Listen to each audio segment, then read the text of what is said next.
À 3 jours du derby Nîmes-Montpellier, c'est le réalisme qui prédomine chez les USAMistes. Il faut dire que classés 12e du championnat, ils vont affronter à l'Arena une équipe montpelliéraine classée première et déjà 13 fois championne de France. Sans grande illusion sur le résultat, le coach préfère donc se concentrer sur le match face à Istres, classé 13e et concurrent direct au maintien.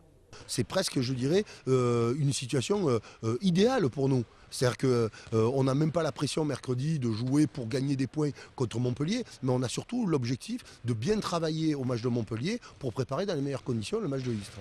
Même état d'esprit chez les joueurs, notamment chez les anciens montpelliérains. Vu les performances de Montpellier, notamment sur la scène nationale, voilà, ça va être un match un peu de gala, ça va être un peu la fête du handball régional. Ça reste un derby, hein, donc il y a toujours cette petite fierté régionale en jeu, même si bon, là, en l'occurrence on ne se fait pas énormément d'illusions, on a encore quelques blessés. Si l'objectif de saison reste le maintien, le club nîmois ne compte plus dans les années à venir figurer en bas de tableau.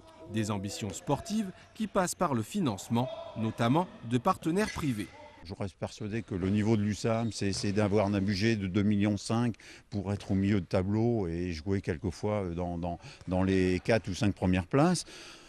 Je pense qu'il ne nous manque pas grand-chose, un peu plus de participation de partenaires locaux et je crois qu'on sera capable d'atteindre ce niveau-là. Moi, le challenge, c'est éventuellement dans 3-4 ans de se dire un derby, on ne l'aura pas forcément perdu dès le début, quoi.